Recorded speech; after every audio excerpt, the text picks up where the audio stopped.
알파벳 이제 실적 나올 텐데 어떻게 전망하시나요?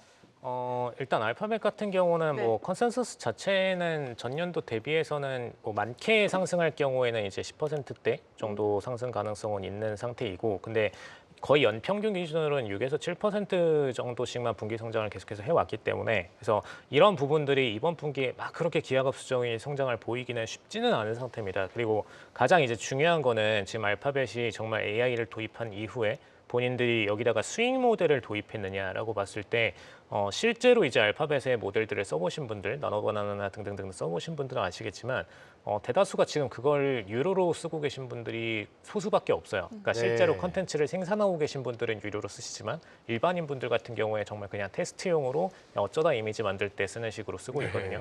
이렇게 되면은 문제는 뭐냐면은 실적적으로 봤을 때 재무적 이익상으로는 마이너스 요인이 되긴 합니다. 그래서 네. 이게 시장 투자자들이 봤을 때는 굉장히 어쨌든 이 이용률 자체는 공격적으로 증가하다 보니까 대다수의 애널리스트들이나 컨센서스나 이런 것들은 그냥 호전적으로 작성을 할 가능성이 높아요. 그래서 근데 지금 상태에서 아마 실재무를 까게 되면은 이익적인 부분들은 생각보다 감소했을 수 있다라는 점을 참고하시면 될 것 같고, 다만 매출적으로 봤을 때는 클라우드 관련 부분에 있어서는 좀 더 증가 추세를 보였을 가능성이 높습니다. 그 가장 큰 이유는 AI 관련된 부분을 이제 도입하면서 최근 들어서 이제 구글 스튜디오 같은 것들이 굉장히 많이 일반인들한테도 활용이 되고 있거든요. 근데 이 스튜디오를 자세히 보시면은 API 기반으로 구글 클라우드랑 다 연동을 해놨어요. 그래서 일반 유저들이 구글 클라우드를 써가지고 본인들의 세계관들을 구축하도록 만든 게 가장 핵심이거든요. 그러다 보니까 클라우드 관련된 매출은 이전보다는 증가했을 가능성이 높다라는 점까지는 참고하시면 될 것 같고, 그래서 매출적으로는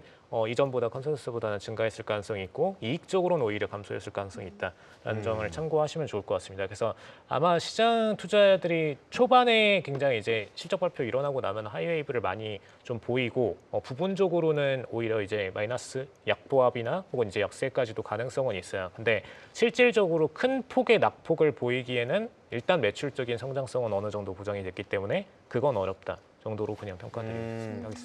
그리고 최근에 또 다른 이슈를 몰고 있는 게 웨이모, 맞아요. 기업 가치에 대한 네. 부분들. 네. 얼마 전까지 한 500억 달러 정도로 추정이 되는데 1000억, 그래서 네. 한 1200에서 1300억 달러까지 네. 이런 평가들이 나오고 있습니다. 최근에 이제 160억 달러 신규 투자건도 있었기 때문에 네. 이러한 부분이 좀 더 가시적으로 나오는 직접적인 밸류에이션 아닌가라고 보여지는데 네.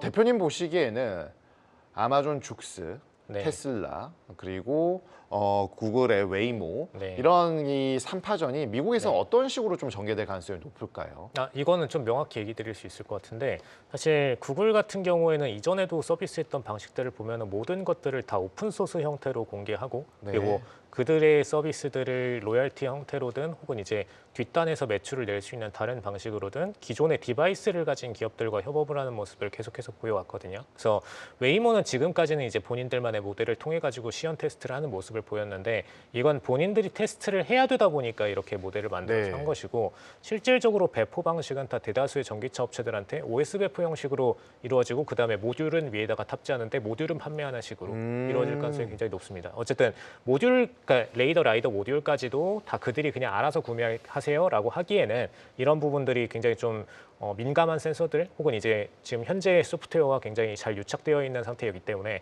이런 것들을 같이 판매할 가능성이 굉장히 높고요.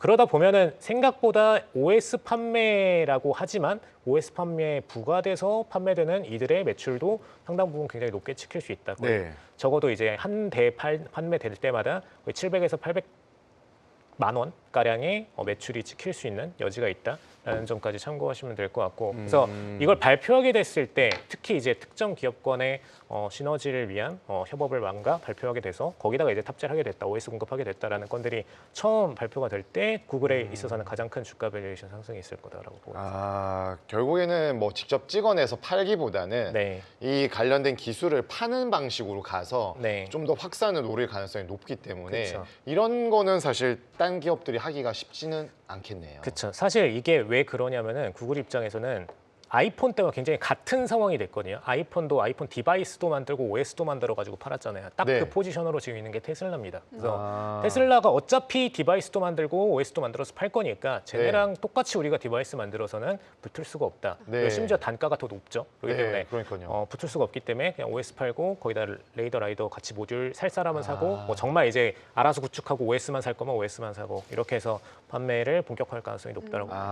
또 진짜 그 옛날 그 생각이 나네요. 네. 그 애플 생태계냐, 그쵸. 안드로이드 생태계냐, 네. 요거인데 네. 한번 지켜보는 게 아주 흥미진진할 것 같으면서 네네. 우리 실생활에도 곧 침투를 아주 적극적으로 하지 않을까라는 네. 생각이 듭니다.